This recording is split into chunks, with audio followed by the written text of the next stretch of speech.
मतचोरीचा आरोप करून लोकसभेचे विरोधी पक्षनेते राहुल गांधींनी निवडणूक आयोगाला धारेवर धरलेलं असतानाच आता शरद पवारांनीही नवा बॉम्ब टाकलाय। गेल्या विधानसभा निवडणुकीत 160 जागा जिंकून देण्याची ऑफर आपल्याला मिळाली होती असा खळबळजनक दावा पवारांनी केलाय। ही ऑफर घेऊन 2 जण भेटले होते असं पवारांनी सांगितलं, पण ते दोघे कोण याचा उलगडा मात्र त्यांनी केलेला नाहीये। त्या दोघांची गाठ राहुल गांधींची आपण घालून दिली, पण अशा प्रकरणात आपण पडायला नको असं माझं आणि राहुल गांधींचं मत झाल्याचं पवारांनी म्हटलंय। दरम्यान पवारांनी केलेल्या दाव्यावर मुख्यमंत्री देवेंद्र फडणवीसांनी टीका केली आहे। तर राहुल गांधींच्या भेटीचा परिणाम दिसतोय असं म्हणत देवेंद्र फडणवीसांनी शरद पवारांना प्रत्युत्तर दिलं।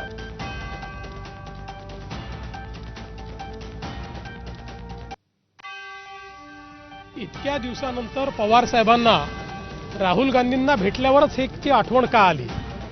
इतके दिवस ते बोलले नाहीत आणि आज अचानक बोलले। राहुल गांधी ज्याप्रमाणे सलीम जावेदच्या कहाण्या तयार करून त्यांच्या स्क्रिप्टवर त्या ठिकाणी रोज नवीन कपोलकल्पित कहाण्या सांगतायत, तशा प्रकारची अवस्था पवार साहेबांची तर झाली नाही ना। इतक्या दिवसानंतर पवार साहेबांना तर शरद पवारांच्या खळबळजनक दाव्यानंतर उपमुख्यमंत्री एकनाथ शिंदेंनी ही प्रतिक्रिया दिली आहे। पवारांनी त्या माणसांची नावं सांगावीत असं शिंदेंनी म्हटलंय। पवार साहेब ज्येष्ठ नेते आहेत, त्यामुळे त्यांनी जे काही वक्तव्य केलंय या बाबतीमध्ये ती कोण माणसं होती ही त्यांनाच माहीत आहे। त्यांनीच त्यांची नावं सांगितली पाहिजे, त्यामुळे ती मला माहीत नाही ना कोण होती ती। आमचं हे प्रगतीचं सरकार 2.5 वर्ष काम केलं म्हणून तर एवढा मोठा विजय आम्हाला मिळालेला आहे। लोकांनी कामाची पोचपावती या ठिकाणी झालेल्या विधानसभेच्या निवडणुकीमध्ये दिले। आमची वाटचाल जी आहे ती बाळासाहेबांचे विचार आणि विकासाची वाटचाल आहे, त्यामुळे आमची वाटचाल आहे सरळ आहे, आम्ही तिरकत जात नाही। उपमुख्यमंत्री एकनाथ शिंदे हे जास्त बोलत नाहीत, पण त्यांचा पुढचा रस्ता कसा असेल हे लवकरच कळेल असं वक्तव्य शरद पवारांनी केलंय। शिंदे साहब, उनको कई सालों से हम जानते हैं, न बोले, इनका एक स्वभाव है वो बोलते नहीं कभी, और करने में कभी पीछे नहीं। और इनसे आगे उनका रास्ता किस तरह से रास्ता होगा इसका अंदाजा अभी जल्दी आएगा। आमची वाटचाल ही बाळासाहेबांच्या विचारांवर आणि विकासाच्या दिशेनं आहे असं एकनाथ शिंदे म्हणालेत। आमची वाटचाल सरळ आहे, आम्ही तिरकत जात नाही असं उत्तर एकनाथ शिंदेंनी शरद पवारांना दिलं।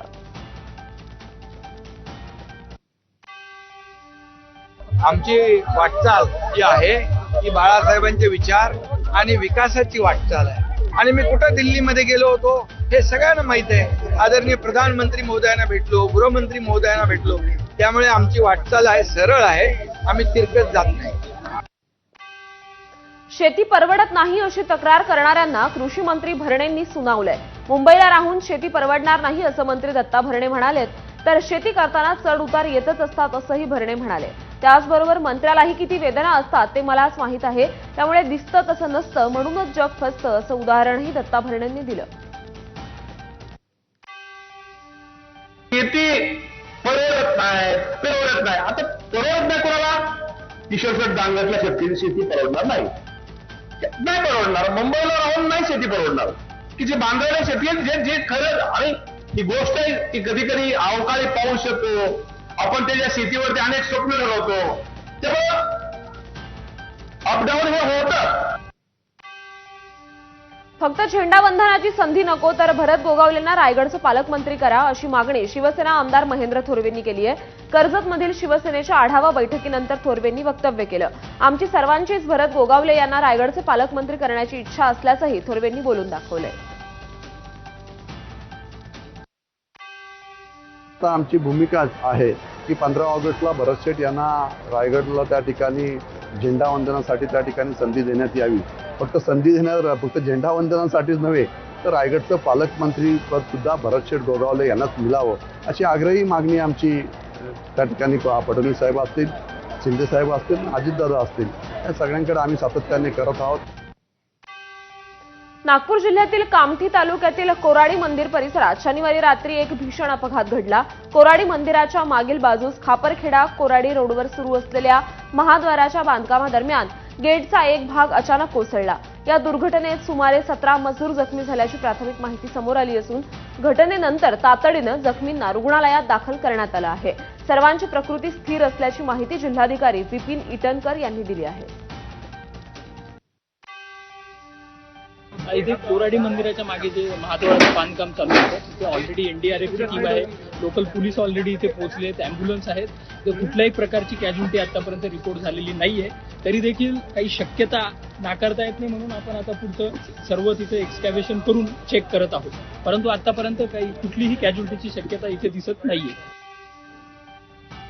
जालन्यात आजी माजी खासदारांनी एकमेकांना भाषणातून टोलेबाजी केली आहे। मंत्री जाफराबाद शहरातील पाणीपुरवठा योजनेचा भूमिपूजन सोहळ्यादरम्यान मी आणि संतोष दानवे कामं मंजूर करून आणतो, मात्र बातमी रावसाहेब दानवेंची येते असं वक्तव्य खासदार कल्याण काळेंनी केलंय।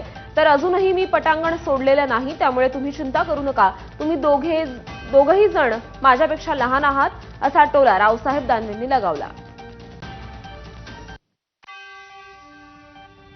संतोष दानवे आणि मी आणि बातमी येते रावसाहेब दानवे पाटलांनी काम मंजूर करून मला एक कळेना संतोष भाऊ तुमच्या हातात अजून दानवे कपाटाचे किल्ले दिलेले दिसत नाही पूर्ण बातमी झाली संतोष नाही केलेले काम एका कागदावर ना कल्याण काळेनं केलेले काम एका कागदावर ना मीच्या कामावर जाणार मी देवाची शपथ सांगतो। दामोदर रावसाहेब दानवेच्या काळात पोलीस धरण्यासारखे तर मला जावंच लागेल, तर मला अजून खूप समाज सांभाळायचा आहे। मी स्वतःने पळवलं मी स्वतःने सोडलं नाही, त्यामुळे तुम्ही चिंता करू नका, तुम्ही दोघेही आहे। पुण्यातील खेवलकर प्रकरणी राज्य महिला आयोगानं पोलीस महासंचालकांना पत्र पाठवलंय। मानवी तस्करीच्या अनुषंगानं या प्रकरणाची विशेष तपास पथकाकडून चौकशी व्हावी अशी मागणी महिला आयोगानं केली। प्रांजल खेवलकरांच्या मोबाईलमध्ये अश्लील व्हिडिओ आणि फोटो आढळले होते, त्यामुळे हा मानवी तस्करीचा प्रकार असल्याचं महिला आयोगाच्या अध्यक्षा रुपाली चाकणकर यांनी म्हटलंय। या प्रकरणाची सखोल चौकशी करून संबंधित महिलांचं मूळ गाव, वय, वैद्यकीय अहवाल आणि ओळखपत्रांची खातरजमा व्हायला हवी अशी मागणी त्यांनी केली आहे। तर फसवणूक करून किंवा दबाव टाकून महिलांना पार्टीसाठी बोलावण्यात आलं का याचीही चौकशी करावी अशी मागणी महिला आयोगानं पत्रातून केली आहे।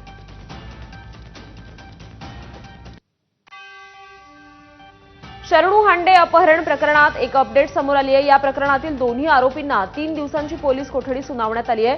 राकेश भीमाशंकर कुद्रे, श्रीकांत बाबूराव सुरपुरे या दोघांना 3 दिवसांची पोलीस कोठडी सुनावण्यात आली। शरणू हांडेच्या अपहरणात या दोघांचा सहभाग असल्याचा आरोप आहे। या दोन्ही आरोपींना इंडी तालुक्यातील निंबाळ गावातून ताब्यात घेण्यात आलं। दरम्यान या प्रकरणातील आधीच्या 4 आरोपींना न्यायालयानं 12 ऑगस्टपर्यंत पोलीस कोठडी सुनावली होती। यानंतर या 2 आरोपींनाही 12 तारखेपर्यंत कोठडी सुनावण्यात आली आहे। बाबा सिद्दीकी हत्या प्रकरणातील संशयित आरोपीला नेपाळमधून अटक करण्यात आली। संशयित आरोपी सलीम शेख उर्फ सलीम पिस्टल याला नेपाळमधून अटक करण्यात आल्याची माहिती आहे। सलीम पिस्टल हा भारतातील सर्वात मोठा हत्यार तस्कर करणारा म्हणून ओळखला जातो।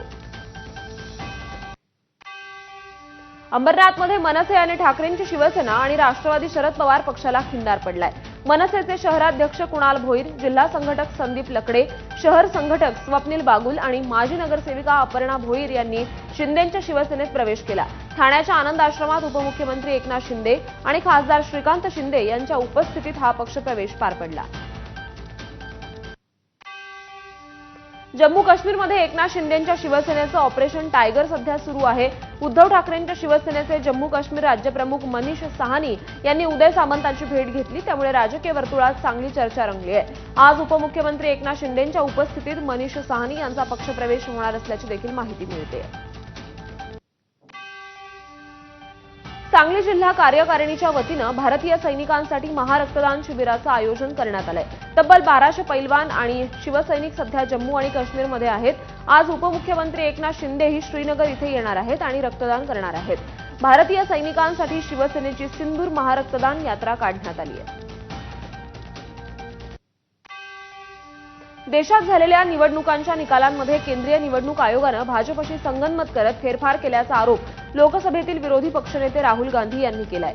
यावर उपमुख्यमंत्री एकनाथ शिंदेंनी प्रतिक्रिया दिली। बिहारच्या निवडणुकीला काँग्रेस घाबरली आहे, त्यामुळे राहुल गांधी आरोप करतायत अशी टीका शिंदेंनी केली।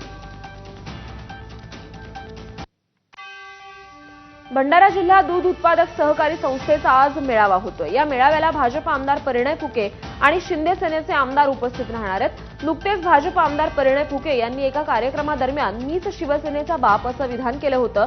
यावरून शिवसैनिक चांगलेच आक्रमक झाले होते। त्यामुळे परिणय फुकेंनी केलेल्या विधानानंतर हे दोन्ही आमदार या कार्यक्रमाला एकत्रित एका मंचावर येतील का, याकडे सर्वांच्या नजरा लागल्या आहेत। मनोज जरांगे पाटील आज अहिल्यानगरच्या दौऱ्यावर असून 29 ऑगस्टला मुंबईत होणाऱ्या आंदोलनाच्या पार्श्वभूमीवर ते अहिल्यानगर जिल्ह्यातील प्रत्येक तालुक्यातील मराठा बांधवांशी संवाद साधणार आहेत। सकाळी 10 वाजल्यापासून या बैठका सुरू होतील। शहरातील शासकीय विश्रामगृह येथे या बैठका होतील। या बैठकीसाठी जिल्ह्यातील आयोजक, समन्वयक, शिक्षक संघटना, वकील संघटना, व्यावसायिक आणि डॉक्टरांची उपस्थिती असणार आहे। मागील काही वर्षांपासून भंडाऱ्यामध्ये 2 गटात अस्तित्वाची लढाई सुरू होती आणि त्यातूनच दोघांवर धारदार शस्त्रानं हल्ला करून निर्घृण हत्या करण्यात आली। ही घटना भंडाऱ्यात काल रात्री 9 वाजेच्या सुमारास घडली। वसीम खान आणि शशांक गजभिये असं दोन्ही मृतकांचं नाव आहे। हल्ला करणारे 3 ते 4च्या संख्येत होते आणि वसीम खान हे त्यांच्या मुस्लिम लायब्ररी चौकातील कार्यालयात बसले असताना हल्लेखोरांशी वाद झाला। त्यातूनच ही हत्या घडल्याची माहिती समोर येते। पंढरपुरात दिवसेंदिवस वाळू माफियांची गुंडगिरी वाढत असल्याचं चित्र पाहायला मिळतंय। माढ्याचे तहसीलदार संजय भोसले यांना वाळू माफियांकडून जीवे मारण्याचा प्रयत्न करण्यात आलाय। हा थरार पथकातील अधिकाऱ्यानं मोबाईलमध्ये शूट देखील केलाय। माढा तालुक्यातील मुंगशी गावात सीना नदीच्या पात्रातून अवैधरित्या वाळू उत्खनन करताना तहसीलदार संजय भोसले यांनी कारवाई केली होती। त्यानंतर ही घटना घडली। याबाबत कुर्डुवाडी पोलिसात जीवे मारण्याचा प्रयत्न केल्याचा गुन्हा नोंद झालाय। मुंबईतील दादर कबूतरखाना ट्रस्टकडून परिसरात जागोजागी फलक लावून आवाहन करण्यात येत आहे। कबुतरांना कुणीही धान्य घालू नये, कारवाई झाल्यास ट्रस्ट जबाबदार राहणार नसल्याचं फलकावर स्पष्ट केलंय। ट्रस्टनं महानगरपालिकेकडे याबाबत परवानगीची विनंती केली असून महापालिकेनं 6 ते 8 या सकाळच्या वेळेत धान्य घालण्यास मौखिक परवानगी दिली आहे। मात्र ती अद्याप लेखी स्वरूपात मिळालेली नसल्यानं हायकोर्टाच्या आदेशाचा सन्मान ठेवत नागरिकांनी नियमांचं पालन करण्याचं आवाहन फलकांमधून करण्यात आलं आहे। कबूतरखाने बंद करण्याचा निर्णय धुडकावत दादरमध्ये एकानं शक्कल लढवत कबूतरांना दाणे घालण्याचा आगाऊपणा केला होता। या बहादरावर पोलिसांनी आता कारवाईचा बडगा उगारलाय। हायकोर्टाच्या नियमांचं उल्लंघन करणाऱ्या महेंद्र संकलेच्या नावाच्या व्यक्तीवर गुन्हा दाखल झालाय। याच महेंद्र संकलेच्याने दादरमध्ये कबूतरांसाठी थेट गाडीच्या टपावर खाद्य टाकलं होतं। याचा व्हिडिओ व्हायरल झाल्यानंतर पोलिसांनी त्याची गाडी जप्त केली आहे। पोलीस दलात नोकरी लावून देण्याचा आमिष दाखवत 19 वर्षीय मुलीची 4.5 लाख रुपयांची आर्थिक फसवणूक केल्याचा प्रकार नाशिकच्या औरंगपूरमध्ये समोर आलाय।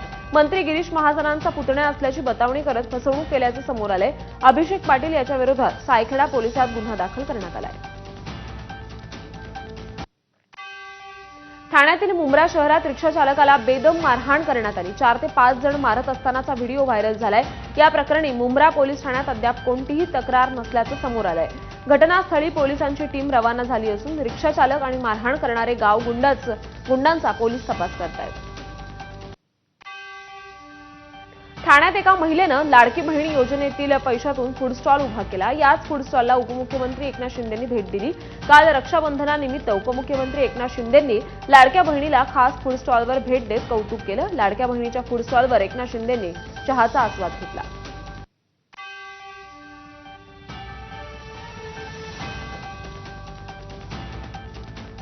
पंतप्रधान नरेंद्र मोदी यांच्या ऑनलाईन उपस्थितीत आज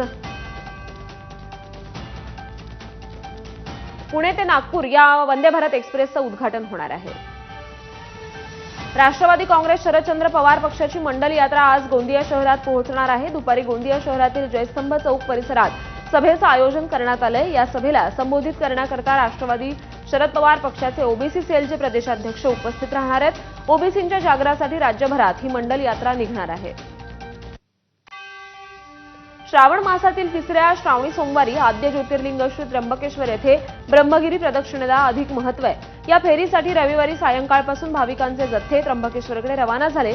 भक्तांच्या सुविधेसाठी राज्य परिवहन महामंडळातर्फे जादा बसेसचं नियोजन करण्यात आलंय। रविवार आणि सोमवार या 2 दिवसांसाठी भक्तांसाठी जादा बसेस सोडण्यात येतील।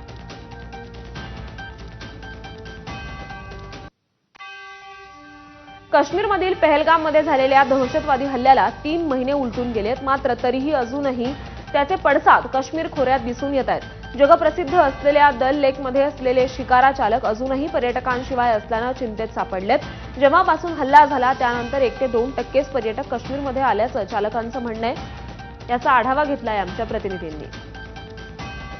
काश्मीर म्हटलं की या ठिकाणी आल्याच्या नंतर श्रीनगरमधल्या दल लेकमध्ये असलेले शिकारा आपल्याला आठवतात आणि हेच शिकारा गेल्या अनेक महिन्यांपासून अनेक दिवसांपासून याच दल लेकमध्ये आहेत। खरं म्हणजे हा संपूर्ण जो वेळ आहे काळ आहे हा या शिकारा मालकांसाठी कमाईचा वेळ आहे, पण सध्या या सगळ्या शिकारा ज्या आहेत त्या रिकाम्या आहेत आणि याचं कारण जे आहे ते सांगितलं जाते पहलगामचा हल्ला। आपण या काही शिकारा मालकांशी बोलणार आहोत। हे गेल्या अनेक वर्षांपासून आहेत।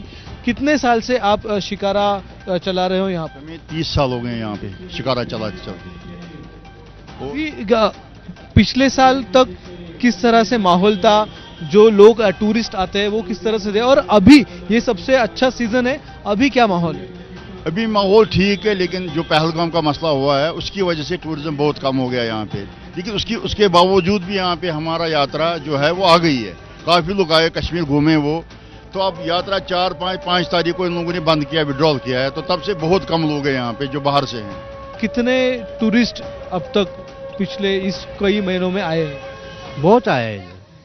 यही पहलगाम का मसला हुआ है तो प्रॉब्लम हुआ है इधर। पहले तो अच्छा चल रहा है, लेकिन जब ये 22 अप्रैल को वाक़ा हुआ पहलगाम का, तब से थोड़ा बहुत कम है। हम कह रहे हैं आप आइए, आपको कोई डर नहीं है। यहाँ पे बहुत अच्छा माहौल है, रात को भी घूम सकते हैं, दिन में कोई परेशानी नहीं है। काश्मीरमध्ये श्रीनगरमध्ये येण्यासाठी इथले जे पर्यटक इथले जे स्थानिक लोक आहेत ते आवाहन करताना आपल्याला दिसून येत आहेत। कॅमेरामन विनयसह अक्षय भाटकर, एबीपी माझा, श्रीनगर। आणि यासहित बुलेटिनमध्ये एक छोटासा ब्रेक।